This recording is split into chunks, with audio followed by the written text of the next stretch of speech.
Sistem dan struktur politik dan ekonomi Indonesia masa demokrasi terpimpin 1959 sampai 1965.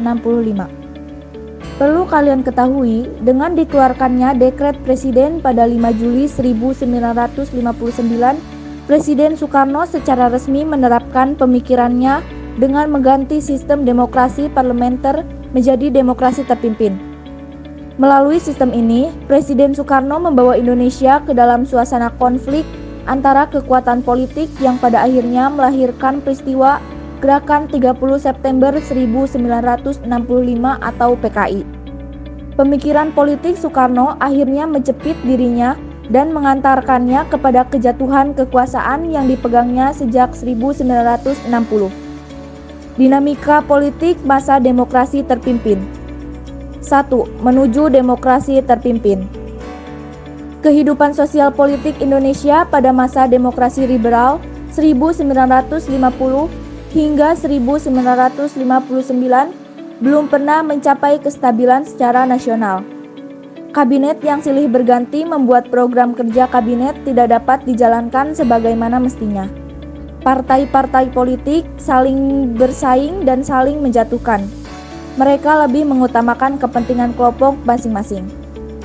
Pada hari Minggu, 5 Juli 1959, pukul 5, dalam suatu upacara resmi yang berlangsung selama 15 menit di Istana Merdeka, Presiden Soekarno mengumumkan dekret yang memuat 3 hal pokok, yaitu menerapkan pembubaran konstitusi, menerapkan Undang-Undang Dasar 1945 berlaku bagi segenap bangsa Indonesia dan seluruh tumpah darah Indonesia terhitung mulai tanggal penempatan dekret dan tidak berlakunya lagi Undang-Undang Sementara atau UUDS.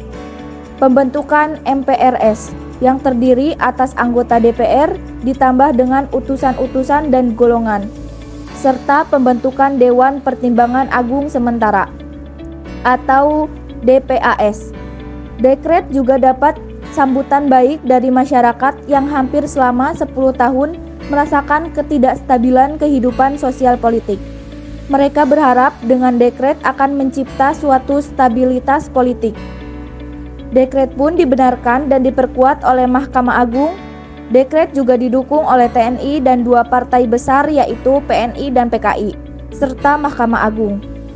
Bahkan KSAD, salah satu konseptor dekret, mengeluarkan pemerintah harian kepada seluruh jajaran TNI AD untuk melaksanakan dan mengamankan dekret presiden. Dukungan lain kemudian datang dari DPR dalam sidangnya pada tanggal 22 Juli 1959 dipimpin langsung oleh Ketua DPR secara aklamasi menetapkan bersedia bekerja terus di bawah naungan Undang-Undang Dasar 1945. 2. Peta kekuatan politik nasional. Antara tahun 1960 sampai 1965, kekuatan politik pada waktu itu terpusat di tangan Presiden Soekarno. Presiden Soekarno memegang seluruh kekuasaan negara dengan TNI Angkatan Darat dan PKI di sampingnya. TNI yang sejak Kabinet Juanda diberlakukan SOB, kemudian pemberontakan PRRI dan Permesa pada tahun 1958, mulai memainkan peranan penting dalam bidang politik. Dihidupkannya Undang-Undang Dasar 1945 merupakan usulan dari TNI dan didukung penuh dalam pelaksanaannya.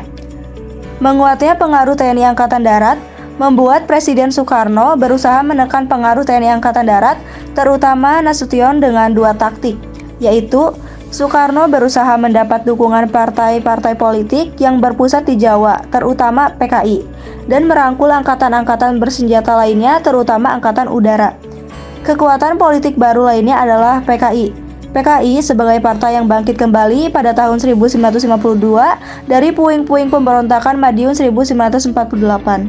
PKI kemudian muncul menjadi kekuatan baru pada pemilihan umum 1955. Dengan menerima penetapan Presiden nomor 7 tahun 1959, partai ini mendapat tempat dalam konstelasi politik baru. Kemudian, dengan menyongkong gagasan Nasakom dari Presiden Soekarno, PKI dapat memperkuat kedudukannya. Sejak saat itu, PKI berusaha menyaingi TNI dengan memanfaatkan dukungan yang diberikan oleh Soekarno untuk menekan pengaruh TNI Angkatan Darat. 3. Pembebasan Irian Barat. Salah satu isu politik luar negeri yang terus menjadi pekerjaan rumah Kabinet RI adalah masalah Irian Barat. Wilayah ini telah menjadi bagian RI yang diproklamasikan sejak 17 Agustus 1945. Akan tetapi, dalam perundingan KMB tahun 1950, masalah penyerahan Irian Barat ditangguhkan 1 tahun dan berhasil dicapai dalam suatu kompromi pasal di Piagam Penyerahan Kedaulatan.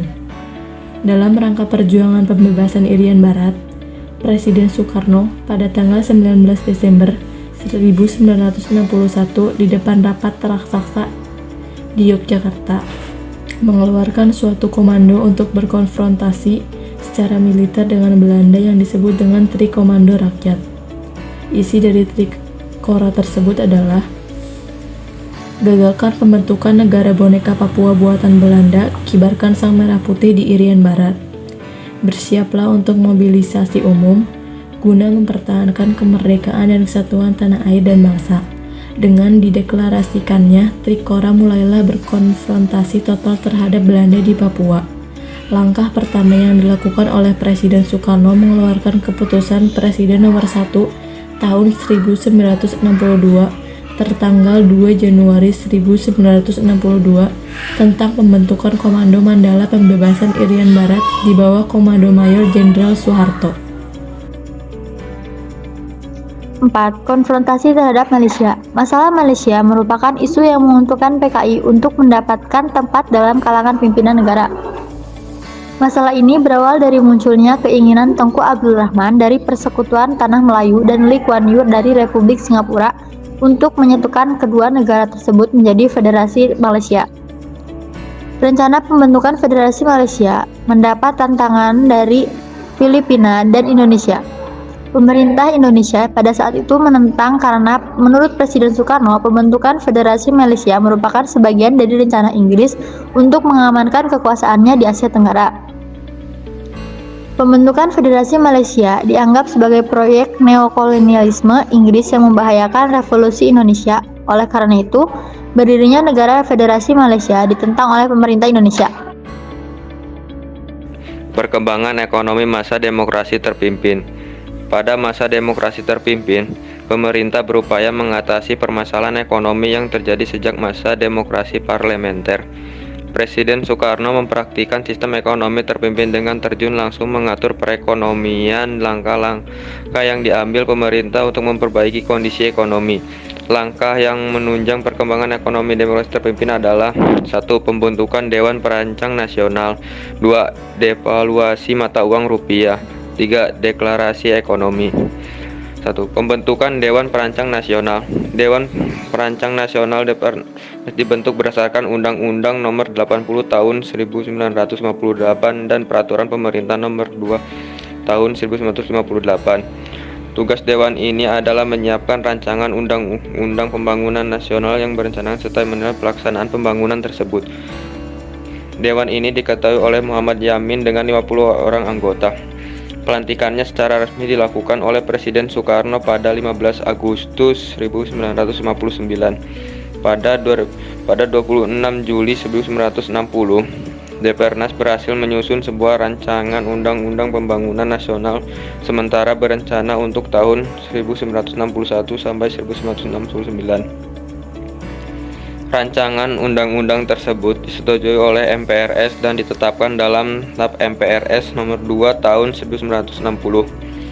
Pada 1963, Depernas diganti namanya jadi Badan Perancangan Pembangunan Nasional. Ketua dijabat secara langsung oleh Presiden Soekarno. Tugas badan ini menyusun rancangan pembangunan jangka panjang dan jangka pendek secara nasional dan daerah, mengawasi dan menilai pelaksanaan pembangunan, dan menyiapkan serta menilai hasil kerja mendataris untuk MPRS.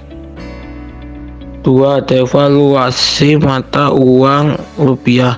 Pada tanggal 24 Agustus 1959, pemerintahan mendevaluasi menurunkan nilai mata uang rupiah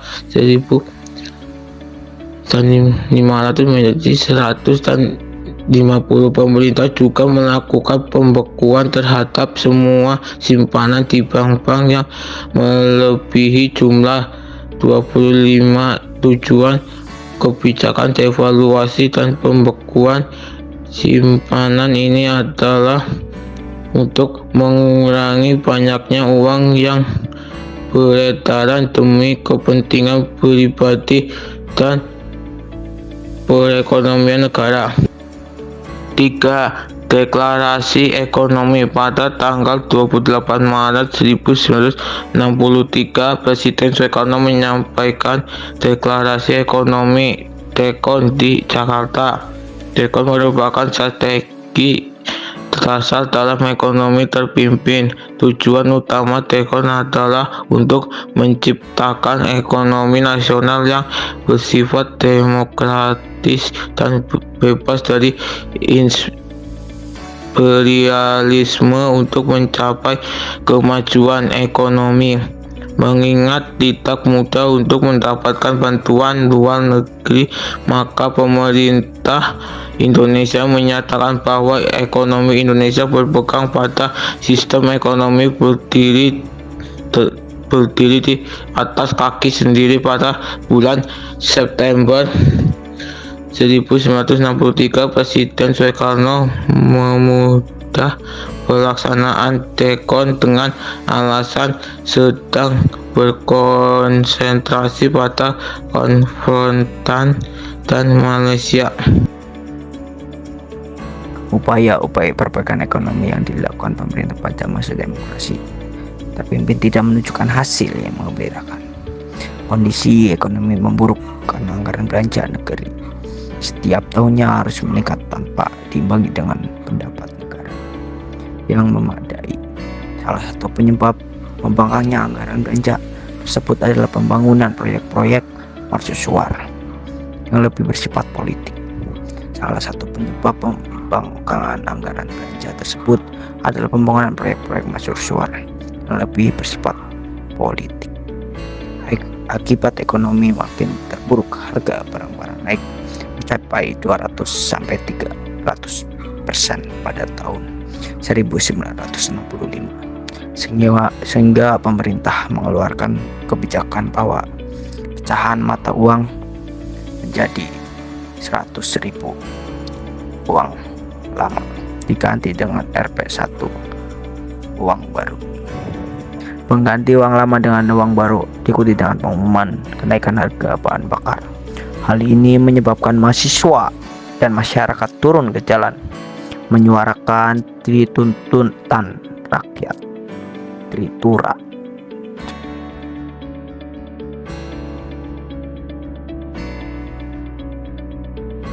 Sekian yang dapat kami sampaikan. Maaf jika ada kekurangan, karena kesempurnaan itu lagu milik Rizky Febian. Kesempurnaan cinta